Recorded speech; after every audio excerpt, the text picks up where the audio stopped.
Muito boa noite, pessoal. Muito boa noite, queridos alunos. Bora lá para mais uma live nesse domingão à noite. Mais uma resolução de questões alto nível para vocês do nosso CFP. E não é qualquer CFP, né? É o último exame CFP feito ali, ó, em agosto de 2022. Ou seja, questões quentinhas, questões atualizadas para vocês, questões originais. E para quem não sabe, essas questões que nós vamos resolver hoje é fruto das 50 questões do CFP que nós elaboramos pós-exame de agosto de 22.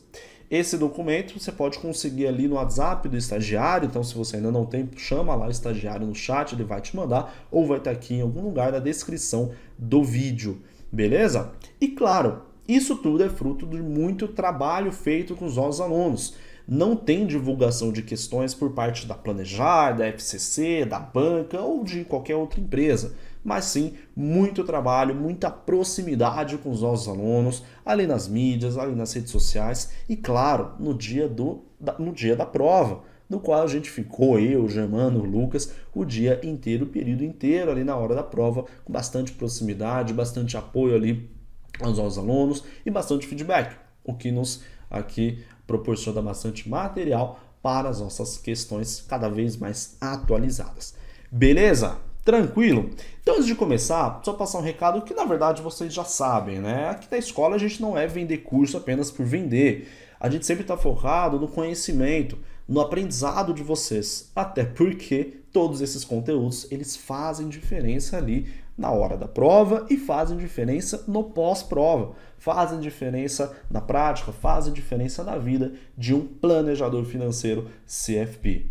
E, além disso, proximidade é o que vocês sempre podem esperar da gente. Criamos o laboratório, tem sido um sucesso, questões cada vez mais atualizadas, ao vivo, pessoal curtindo bastante, tirando bastante dúvidas. Estamos ali na prova, entregando bastante conteúdo para vocês. Beleza? Bora lá! Antes de começar as questões aqui, só vamos relembrar a nossa agenda, né? Porque, na verdade, essa é a nossa terceira live, a nossa terceira resolução de questões. A primeira foi ali com o Lucas no dia 4 de setembro. Tivemos ali semana passada, no último domingo, com o Germano, ali às 19. Hoje estamos tendo a minha live, a nossa resolução de questões, e depois teremos mais duas resoluções e assim fechamos ali o caderno de 50 questões pós-exame de agosto do CFP. E quem sabe não tem ali alguma questão bônus, alguma questão a mais, uma entrega de conteúdo. Será que vocês podem esperar? Mas é claro que sim, né? Então vamos lá. Bora lá resolver algumas questões aqui. Separei 10 para a gente resolver e ficar bem afiado aqui nos nossos conteúdos. Beleza? Bora lá para a nossa primeira questão. Vou dar um gole d'água aqui e a gente já vai começar. Então, bora lá, pessoal. 2022-08-16. O Produto Interno Bruto, PIB, é um dos indicadores utilizados para avaliar o crescimento de um país e seu nível de produtividade frente a determinado período. Beleza, definiu legal o PIB. Para o cálculo, é possível utilizar a ótica da renda, da despesa e da oferta. Sobre tais formas, é correto afirmar que, e aí ele me dá ali algumas alternativas, que é uma questão de economia, uma questão que fala ali de PIB, que é diferente de PNB, muito importante salientar, muito importante saber diferenciar. E o PIB ele tem algumas óticas que a gente pode fazer essa análise. Ótica da renda, ótica da despesa e da oferta. E aqui tem um ponto que motivou a gente trazer essa questão, que é uma palavrinha que gerou bastante confusão ali na hora da prova. Alguns tiveram dificuldade, que é isso aqui, ó. Deixa eu até circular ela. Dispêndio. Você viu que eu coloquei entre parênteses. Dispêndio nada mais é do que a ótica da despesa do PIB. Só que antes de falar dela, vamos entender aqui sobre cada tipo, né, de ótica para a gente fazer essa análise. E cada alternativa é um tipo de ótica para a gente realizar essa análise do PIB. A ótica da oferta. Pessoal, a ótica da oferta ela é o somatório do valor agregado por cada empresa, ou seja, a soma dos bens e produtos finais de uma economia, como por exemplo das indústrias, dos serviços, da agropecuária e do comércio. Essa ótica é exatamente o que diz a nossa alternativa C ali, ó, ótica da oferta. Então, ó, ótica da renda não é. tá? Ótica da oferta é exatamente essa definição que nós temos do PIB, ou seja, a soma dos bens finais de uma economia, indústria, serviços, agropecuária e comércio, ou seja, o valor adicionado, o valor agregado por cada agente econômico. Além disso, a gente tem também a ótica da renda. Nesse caso, o objetivo é apurar todas as rendas de uma economia, renda do capital, renda das empresas, das pessoas físicas, etc. Como, por exemplo, salários, juros, lucros e aluguéis. É feito o somatório desses valores, que é exatamente o que diz ali na D, ó. A D, na verdade, ótica da oferta não. Essa daqui é a ótica da renda. Ela caracteriza-se pela soma das rendas auferidas pelos agentes econômicos. Como agente econômico, entende pessoas, empresas, agentes de modo geral que atuam ali na economia, tais como salários, renda dos indivíduos, juros, lucros e aluguéis, aqui é renda da terra, né? Renda do capital, para quem estudou ali economia viu algum desses termos, ok? Visto isso, eliminamos aqui a C e a D. Bora dar uma olhada na alternativa A, antes da gente ir para B. O PIB, pela ótica da renda, caracteriza-se pela soma de toda a arrecadação do governo frente à sua política fiscal, deduzidos os gastos no ano calendário. Não, essa não é uma definição, essa não é uma ótica de PIB. A ótica da renda é exatamente o que a gente vê na D. A soma das rendas dos agentes econômicos da economia. Salário, juros, lucros e aluguéis. Somou isso, tem o PIB por essa ótica. Não vai analisar ali a arrecadação do governo, política fiscal. Aqui a alternativa ela tentou, né, confundir um pouco. Bora ver a B. A B ela diz o seguinte, ótica do dispêndio. Pessoal, dispêndio nada mais é do que a ótica da despesa. E bora ver, ó, eu sei que vocês vão lembrar de alguma coisa além dessa alternativa aqui. É o resultado da soma dos gastos do governo, consumo, investimento e exportações líquidas. Ou seja, é exatamente aquela fórmula básica de PIB. O Lucas até fala, né, cerveja Itaipava, tal, ou NX0, ele faz ali alguns macetes. É exatamente o que a gente conhece como ótica da despesa, ótica do dispêndio do PIB. É de fato aquela análise do consumo das famílias, gastos do governo, ali os investimentos e as exportações menos as importações, ou seja, as exportações líquidas de uma economia no ano calendário. Ou seja, temos exatamente a nossa alternativa B como alternativa correta. Beleza? Então não esquece, ótica da despesa é a mesma coisa que dispêndio, ótica do dispêndio, que é aquela clássica fórmula que a gente conhece como ótica do PIB, consumo, gastos do governo, investimentos e exportações líquidas. Ótica da oferta vai ser ali o valor agregado por cada agente econômico, cada empresa, né? Bens finais de indústria, serviços, agropecuária e comércio. E a renda é o somatório das rendas de uma economia. Salário, lucro, juros e aluguéis. Renda da terra, renda do capital, renda dos indivíduos, renda das empresas. Ok? Beleza? Bora então para a nossa segunda questão? Então bora lá. Beleza. Nossa segunda questão. Estamos ainda no módulo 1. Bora lá. 2022-08-17. Leonardo realizou uma operação de financiamento de R$100 mil junto ao seu banco. Uma questão, ó, fizeram a questão aqui, meu nome, vamos até ver como é que vai estar a minha situação aqui. Do qual foi estabelecida uma taxa de juros mensal de 1,5% e prazo de 60 meses para pagamento. Após 36 meses, ele resolve avaliar uma amortização final para quitar seu financiamento e recorre ao seu gerente para informá-lo. Considerando os regimes saque e price, o saldo devedor aproximado que ele terá será de, respectivamente. E aí o que acontece? Uma questão básica, clássica de CFP, do qual a gente vai ter ali que comparar saque e price. Só que nesse caso, ele me trouxe uma análise do saldo devedor. Por quê? Porque o indivíduo, o Leonardo nesse caso, ele está querendo quitar, ele está querendo amortizar o seu contrato. Logo, depois de pagar 36, eu preciso entender quanto que ele está devendo hoje. Beleza? Então vamos lá, iniciando pelo saque. Pessoal, o saque, né, é sistema de amortização constante. O próprio nome diz, a amortização do principal ela é constante. Isso quer dizer que a cada prestação você está amortizando constantemente o que você emprestou, que você utilizou, que você pegou ali de crédito, em valores iguais. Por quê? Como que a gente calcula, né, a prestação do sistema saque? A prestação do sistema saque é ali a amortização mais os juros. Nesse caso, eu preciso saber qual que foi a amortização, o quanto que ele já pagou e o quanto que falta. Para eu descobrir o quanto que ele já pagou no sistema saque, eu vou fazer basicamente a amortização vezes o prazo. Beleza, Léo, como que eu descubro a amortização então? Simples, a amortização é o valor emprestado dividido pelo seu prazo. Só isso, Léo, só isso, tão simples quanto isso. Bora trazer HP aqui na tela? Ó, vamos lá, beleza, HP na tela. Então o que a gente vai ter? 100 mil reais, ok, 36 não, desculpa, 60, né? Ele fez por 60. Então, 60 divide 1.666,67. Ou seja, a cada mês é isso que eu estou pagando, é isso que eu estou pagando, não, diminuindo do meu saldo devedor, porque eu pago isso mais os juros, ok? Quanto que ele já fez de pagamento? 36 parcelas. Então, eu vou multiplicar por 36. 36 vezes, pronto, 60 mil. Ou seja, ele já amortizou 60 mil reais do seu contrato.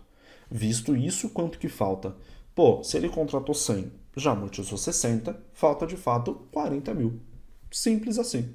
Então, sistema de amortização constante, pego o meu valor, divido pela quantidade de prestações e aí descubro o quanto que ele está amortizando mensalmente do valor emprestado. Lembrando que não é o que ele está pagando, ele paga isso mais os juros. Beleza? Então, falta pagar 40 mil. Agora, e se fosse no sistema Price? O sistema Price ele é um pouco diferente.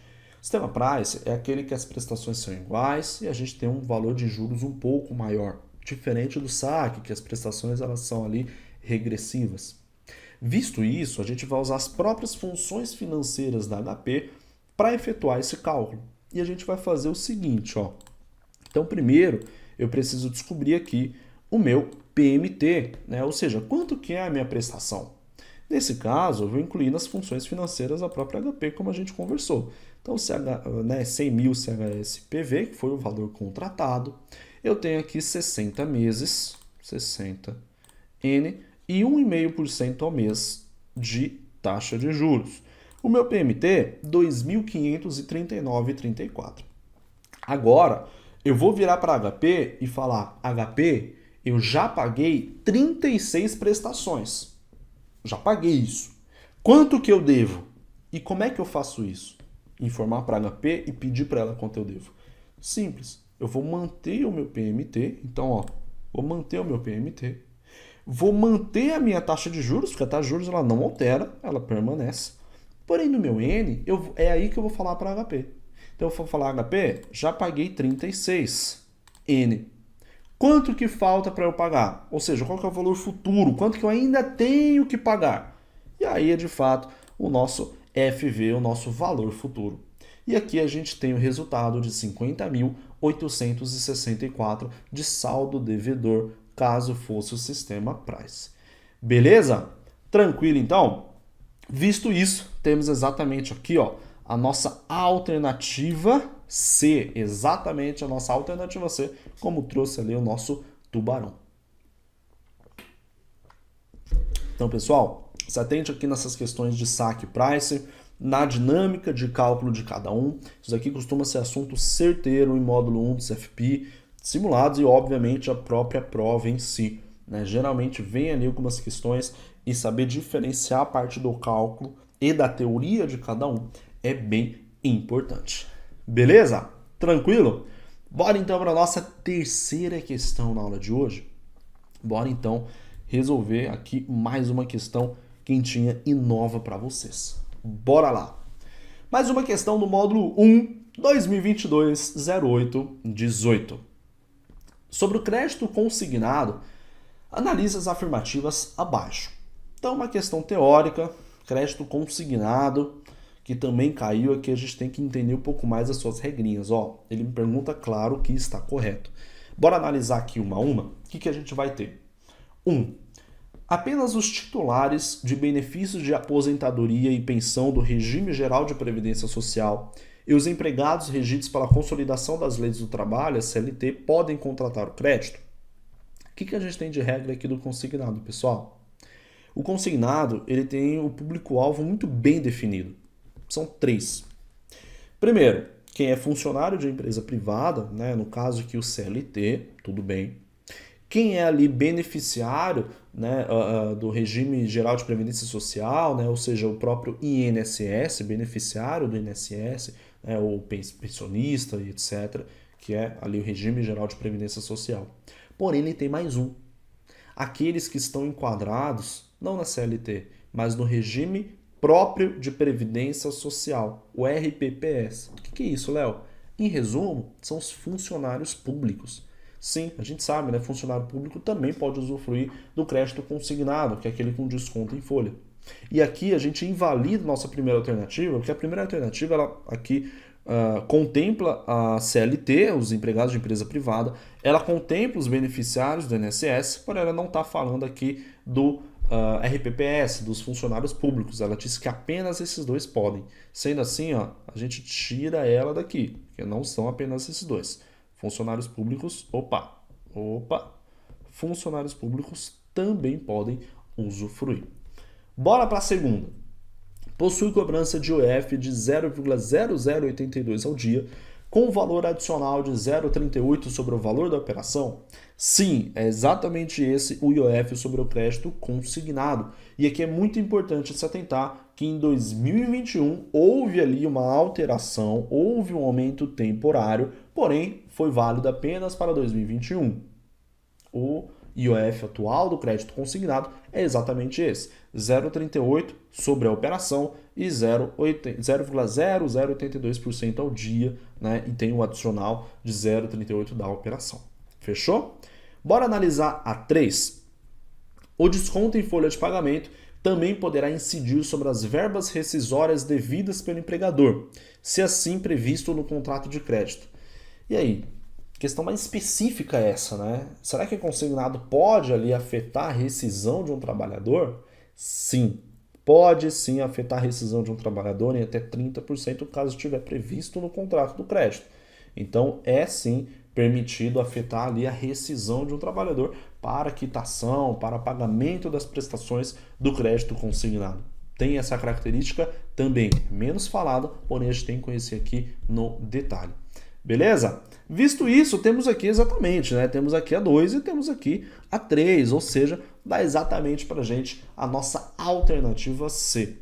Tranquilo? Beleza, então, 2022-08-18, alternativa C. Bora para a próxima questão. Próxima questão, a gente vai ter aqui também mais uma questão do módulo 1, para a gente exercitar bastante, é um dos módulos mais pesados ali da prova, que é a 2022-08-19. E ela vai dizer o seguinte, ó, sobre arrendamento mercantil, que é o leasing, analise as afirmativas abaixo. Então ele me dá ali algumas alternativas, claramente pergunta o que está correto, e a gente vai ter que analisar algumas regrinhas do leasing, né? Como que vai funcionar esse tipo de operação. 1. Operação mediante contrato, do qual o arrendador concede a outrem o direito de utilização do bem por prazo previamente determinado, com possibilidade de aquisição do bem ao término do contrato. Pô, essa daqui tá muito fácil, né? Porque essa daqui é exatamente a definição do leasing, que é o arrendamento mercantil. É exatamente isso. Então a 1 ela tá correta, né? Eu posso ali fazer um processo de arrendamento. 2. Por ter um prazo mínimo definido pelo Banco Central. Tem um prazo mínimo definido? Sim. Para leasing operacional, prazo mínimo é de 90 dias. Para outros são 2 anos, para outros são 3 anos, a depender ali da vida útil do bem, por exemplo. Então, por ter o prazo mínimo definido pelo Banco Central, há a possibilidade de quitação antecipada do contrato, adquirindo o bem antecipadamente. Pessoal, não pode no leasing. Então, no leasing, fiz um contrato de leasing, fechei aqui o leasing, o arrendamento mercantil, eu tenho que ficar até o final. Não posso fazer essa antecipação do contrato, não posso quitar aqui o contrato, não existe isso, não tem essa possibilidade, embora haja o prazo mínimo, né? Na verdade, justamente por haver esse prazo mínimo, não pode aqui a quitação antecipada do contrato.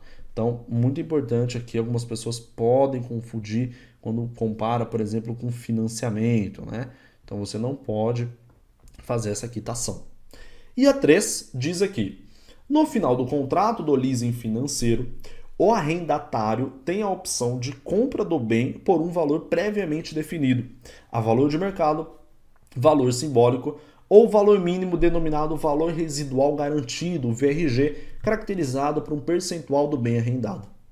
E aí, pessoal, vou falar para vocês. Esse termo aqui, ó, foi exatamente o que motivou a gente a trazer essa questão. Valor residual garantido, VRG, exatamente assim ali na hora da sua prova. E aqui eu já trouxe exatamente a definição desse cara, do valor residual garantido, que é caracterizado por um percentual do bem arrendado, um percentual do valor do bem que foi ali feito o leasing, o arrendamento mercantil, né? Então, no final, você vai ali usufruindo do bem e depois você pode adquiri-lo, né? De fato, o que caracteriza esse tipo de operação. E para essa opção de compra, você pode fazer o valor de mercado, um valor simbólico ou o valor mínimo, que é o valor residual garantido, que é um percentual do valor do bem. Então, se o bem vale 100 mil, por exemplo, vai ter um percentual aqui que a gente chama desse valor residual garantido, que é o VRG do leasing. Então, a 3 está certa? Sim, a 3 está certíssima. Correta alternativa. O que dá pra gente, ó, exatamente a nossa alternativa B, né? Como diz aqui o nosso tubarão, alternativa B, 1 e 3. Lembrando, leasing tem prazo mínimo, porém não pode ali fazer a quitação antecipada. Beleza? Tranquilo? Bora então para mais uma questão? Bora prosseguir aqui com mais uma questão para a gente resolver ainda mais? Agora do módulo 2, outro módulo bem importante ali na hora da sua prova. Questão 2022-0820. A cotação de câmbio PTAX resulta da média aritmética das taxas de compra e venda obtidas nas consultas realizadas diariamente pelo Banco Central junto aos dealers no mercado, conforme circular número 3.506 de 2010. Para o cálculo, são realizadas... E aí? Questão aqui, ó, questão curta e questão mais direta ao ponto, perguntando sobre taxa PTAX, que é a taxa do dólar que a gente conhece ali de modo geral. E essa taxa, essa cotação, ela é resultado das consultas que o Banco Central faz junto aos dealers do mercado, junto às instituições que participam ali da compra e venda de dólares no mercado. O Banco Central, ele faz o número de consultas no dia e pega a média das negociações para aí sim chegar na cotação PTAX. E aqui é uma questão de regrinha, aqui é uma questão mais direta ao ponto da gente entender quantas consultas são. E aqui eu já vou passar direto para vocês que são 4 consultas que o Banco Central faz. Porém, claro, né, mais do que isso, vou complementar aqui com um slide lá de uma aula do PQO, inclusive, sobre câmbio, que é isso aqui que a gente tem mais regras sobre a cotação PTAX. Então a gente tem a definição, que é de fato a média aritmética das taxas de compra e venda das consultas realizadas diariamente. E o Banco Central, ele faz 4 consultas junto aos dealers, que são aqui entre as 10 e 10 e 10, entre as 11 e 11 e 10, meio-dia e meio-dia e 10, e 1 e 1 e 10. Leandro, são 8? Não, são entre esses horários. Então entre 10 e 10 e 10 que ele vai fazer essas consultas.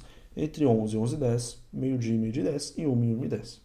E aí como é que vai funcionar, né? Cada dealer informa uma única taxa de compra e venda referente às taxas do real contra o dólar americano praticadas no mercado interbancário no início de cada janela, conforme estipulado por essa circular. Ou seja, a instituição que vai estar operando no mercado, e tem a lista de instituições que são habilitadas a operar nesse mercado, vai informar quanto que está a taxa média de negociação ali naquele horário que o Banco Central solicitar, nesses horários, na verdade, né? E aqui, claro, ele exclui as duas maiores e menores, tanto para compra e venda. De fato, para fazer uma distribuição normal, ele exclui as duas maiores e duas menores, pega ali de fato a média, de fato o elemento central daquela consulta. Além disso, ele vai fazer uma média simples, né, das taxas restantes em cada ponta de compra e venda. E aí, né, tem até mais uma curiosidade, né, que são divulgados pelo sistema PTAX, daí o nome antigamente chamado de PTAX 800. né? Aqui mais um ponto de curiosidade. Porém, o que a gente tem que entender aqui direto ao ponto é 4 consultas que o Banco Central faz diariamente para verificar as taxas de compra e venda junto aos dealers do mercado. O que são dealers? Instituições habilitadas a operar no mercado de câmbio para fazer essas negociações. E aí, com base nessas consultas, ele chega na taxa de câmbio PETAX, que é de fato essa média aritmética que ele faz. Beleza? Tranquilo? Então uma questãozinha mais direta ao ponto, mas resolvi aqui trazer um complemento para a gente abordar ainda mais o conteúdo. Fechou? Bora para a próxima questão? Então vamos lá. Beber uma água aqui, né? Livezinha aqui domingo à noite. Tá bem importante a gente estar hidratado para permanecer aqui até o final com voz suficiente para resolver as nossas questões, né? Bora lá? Então, mais uma questãozinha no módulo 2, questãozinha agora, 2022-0821. O que ela diz? Bora lá? Beto e Maria possuem contas conjuntas no banco Omicron e no banco Sigma. As contas foram abertas em 2008 e após 7 anos, as instituições vieram a ser liquidadas pelo Banco Central devido à insuficiência financeira. Uma questãozinha, ó, já vejo que é de FGC, né? No banco Omicron, a conta possui investimentos financeiros na ordem de 750 mil, sendo 150 mil em LCI, 140 mil em debênture incentivada, 50 mil em letra de câmbio, 200 em fundos imobiliários, 160 mil em LIG, 50 mil em poupança. Já no Sigma, possuíam 500 mil, sendo 300 mil em ações, 80 mil em letra financeira, 50 em CDB pré, 70 em depósito à vista. Qual o valor que Beto irá receber do FGC nesta ocasião de liquidação do Omicron e Beta, respectivamente? Então aqui, a gente poderia até ter trazido uma tabela, porém é bom a gente aqui resolver alguns tipos de questões e buscar ali extrair os dados das questões que muitas vezes vai estar em forma de texto ali na hora da sua prova, na hora do simulado, e aqui a gente saber fazer esse filtro é bem importante. Beleza? Então, o primeiro ponto aqui, ele fala, né? Houve ali uma liquidação financeira, ele tem uma conta conjunta, né? Tem Beto e Maria, eles possuem uma conta conjunta em 2 instituições e as 2 vieram à falência, vieram à liquidação, né, financeira. O que eu tenho que analisar? Aqui ele já me falou o valor. Ele me falou que 750 mil está né, investido em um banco e 500 mil está investido em outro. E a gente sabe que a garantia do FGC é de 250, com um teto de 1 milhão a cada 4 anos. O que eu tenho que fazer nessa questão? Analisar quais investimentos terão e quais investimentos não terão FGC. Para isso, eu vou já começar tirando aqui quais investimentos não têm cobertura do FGC, que esse é um ponto primordial para a nossa questão. Bora lá então? Eu vou até pegar aqui o marca-texto, né? Vou colocar de preto aqui para a gente de fato tirar ele. Então o que ele me fala? Banco Omicron tinha investimento de 750, 150 LCI é coberto? Com certeza. Debênture incentivada é coberto pela FGC? Não, né? Não é emissão bancária. Então, ó, 140 mil em debênture incentivada, já vou tirar aqui. 50 mil em letra de câmbio. Letra de câmbio vai ser coberto? Sim, letra de câmbio é coberto pela FGC. Fundos imobiliários? Obviamente não, né? Negociado em bolsa, nada a ver. 160 mil em LIG. Aqui é um ponto que confunde bastante. Emissão de instituição financeira. Alguns até negociam LIG aí, né, no dia a dia nessas instituições financeiras. Porém, caso você negocie, você sabe bem, caso você não negocie, enfim, vou falar que a LIG ela não tem FGC. Ela não vai ter FGC. A garantia da LIG é a carteira de crédito que a compõe e a instituição que faz a emissão desse investimento. Porém, ela não tem a garantia do fundo garantidor de crédito, ok? Então, a gente já tira ela aqui da nossa frente. Poupança tem FGC, ok? Sigma, o que eles têm? 300 mil em ações, não tenho. 80 mil em letra financeira. Letra financeira tem FGC? Não tem FGC. Então, ponto bem importante aqui para a gente salientar. Além disso, 50 mil em CDB pré-fixado, ok, e 70 mil em depósito à vista. Qual o valor que Beto irá receber do FGC nessa ocasião? Então, basta eu somar aqui os valores, né? Então, vou até mudar a cor da caneta aqui. Vamos lá.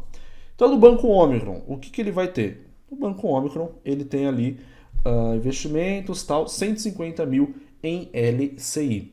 Esse valor, como é uma conta conjunta, a gente vai ter que dividir por 2, né? Então, 75 mil ali que ele vai receber. Além disso, 50 mil em letra de câmbio, então ele vai receber 25. E depois, 50 mil em poupança, ele vai receber aqui a metade, metade ele, metade aqui a Maria, ele vai receber 25, ok? Fazendo essa soma, né, a gente vai ter 75 com 50 mil, a gente vai ter de fato 125 mil que ele vai receber aqui do Banco Omicron.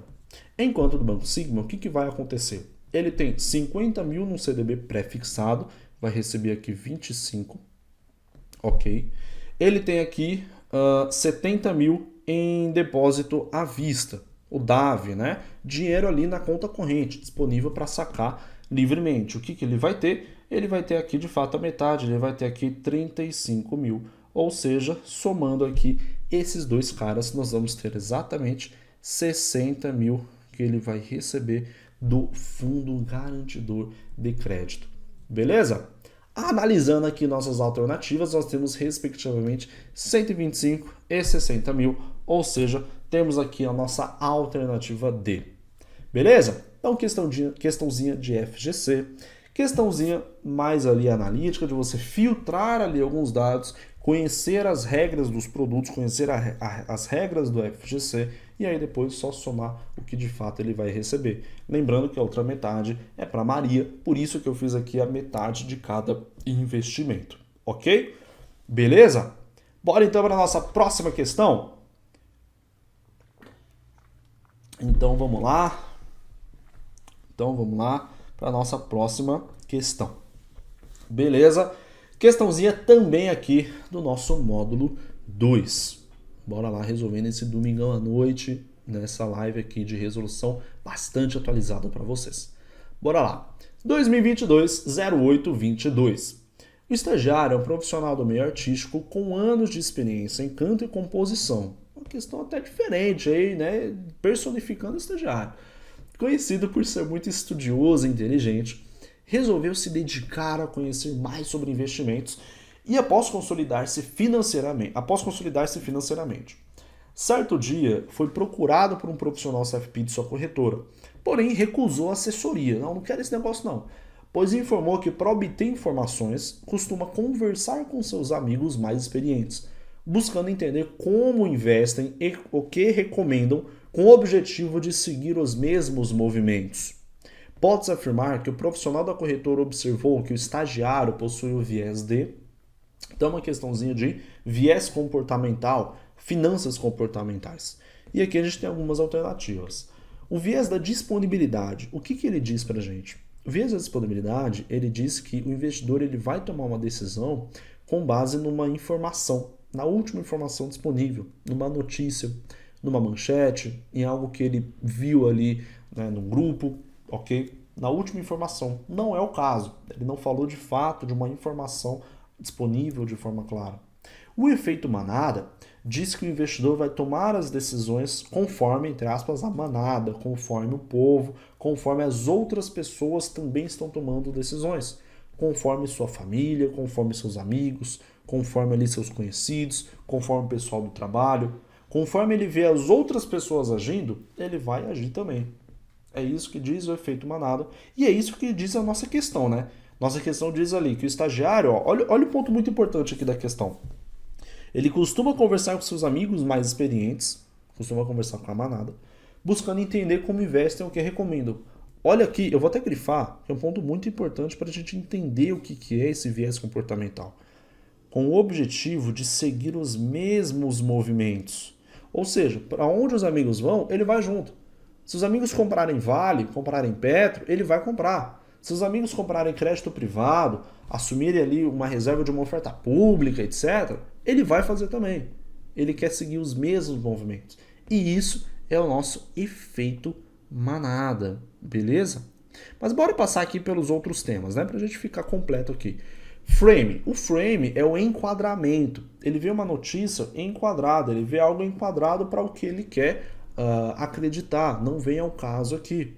E a D é a representatividade, é o que ele tem como do passado para aquela decisão, é o que ele entende ali, é algo que ele traz do passado e o que ele entende para aqueles investimentos, né, ou algo que ele traz ali junto com ele. Por exemplo, ele tem ali, né, receio de empresas do ramo petrolíferas devido a casos de corrupção que ele viu no passado, por isso ele não investe em empresas do ramo de petróleo, de gás e energia. É representatividade. Aquilo para ele representa algo ruim. Então ele não faz esse investimento. Não é o que a questão nos trouxe. Beleza? Sendo assim, ó, temos exatamente a nossa... Cadê o tubarão aqui, ó? Cadê? Aqui, ó, nossa alternativa B. Vou até limpar aqui, ó. Temos exatamente a nossa alternativa B, efeito manada. Beleza? Tranquilo? Bora aqui para a próxima questão? Então vamos lá. 2022-08-23. Sobre o Certificado de Operações Estruturadas, o COE, analise as afirmativas abaixo. 1. Criado pela Lei 12.249 de 2010, o COE mescla elementos de renda fixa e renda variável, além de ser estruturado com base em cenários de ganhos e perdas determinadas pelo emissor.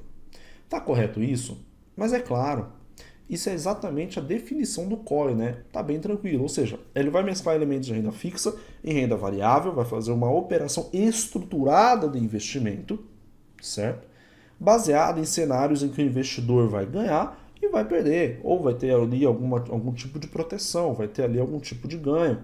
E aqui quem vai definir é o emissor desse COE, quem de fato está montando ali a operação. Então a 1 está certinha, exatamente aqui a definição de COE, né? Vou até já deixar aqui, ó, tá? Ok. Bora ver a 2. Como argumento de venda, deve ser informado que o COE possui capital garantido se efetuado o carregamento do título até o vencimento da operação contratada.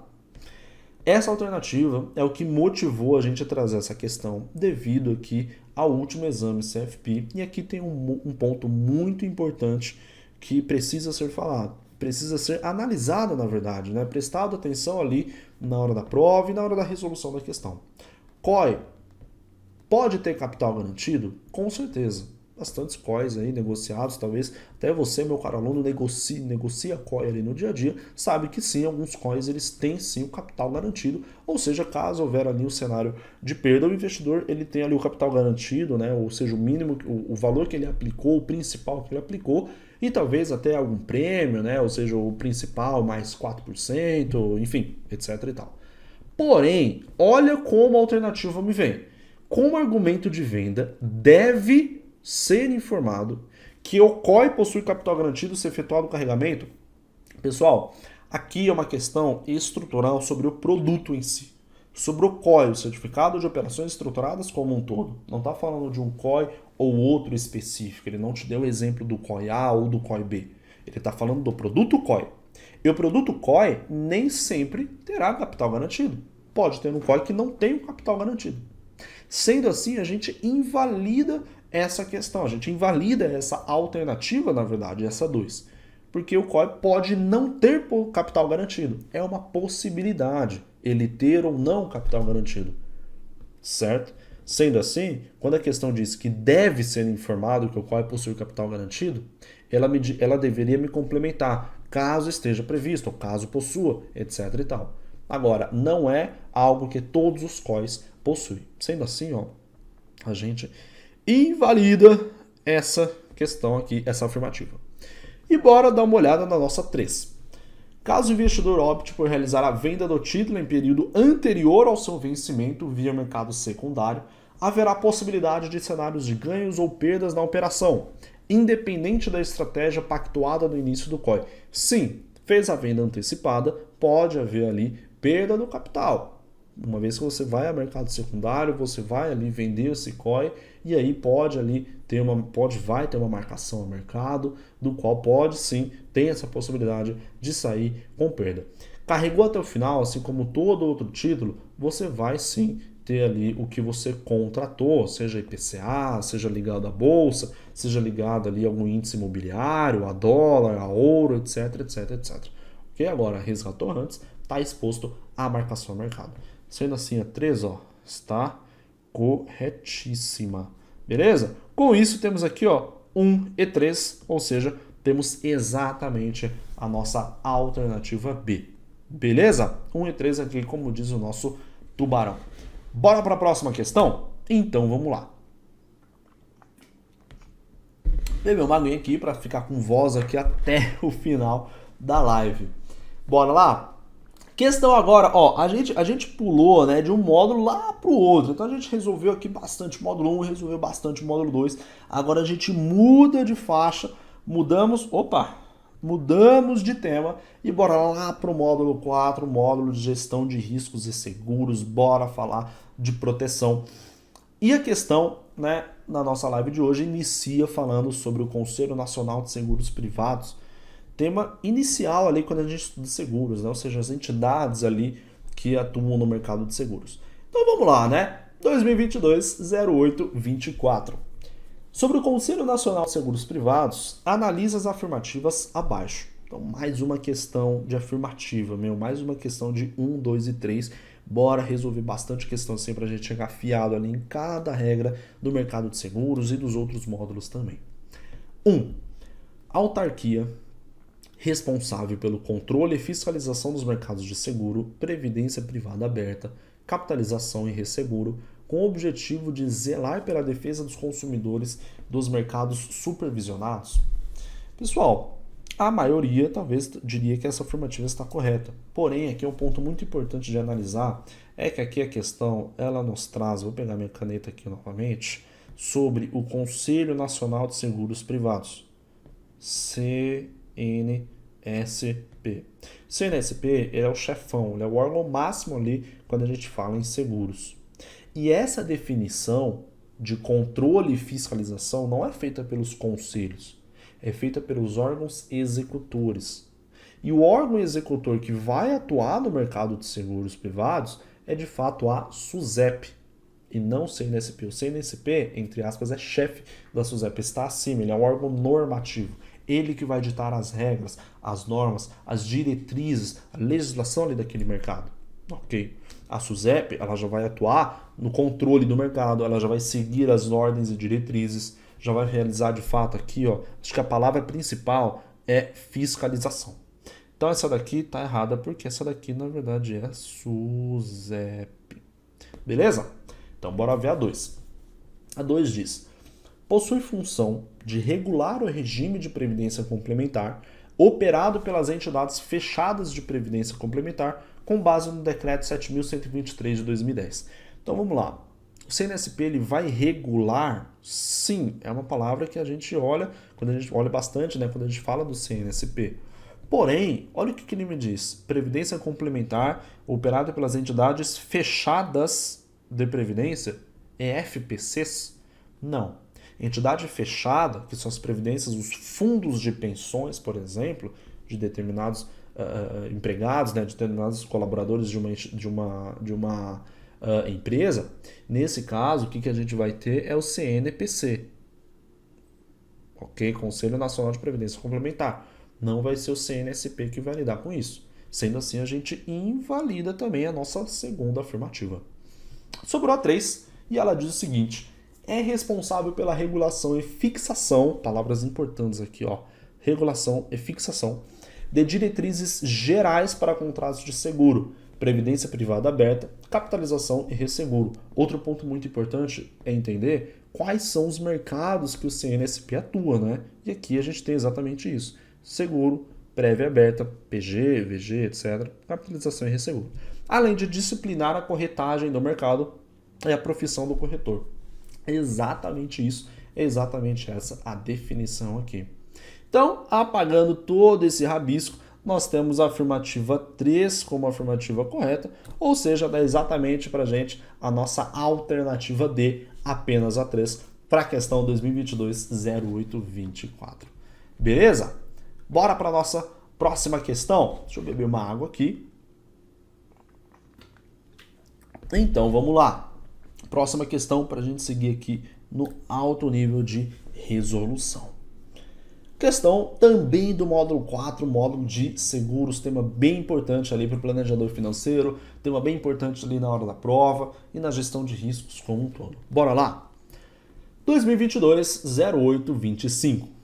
Lucas contratou uma apólice de seguro do qual constava a participação de 3 instituições, sendo a seguradora Mega como seguradora líder, a seguradora Mais Proteção e a resseguradora Total Seguro, que ele me deu 3 nomes, 3 instituições.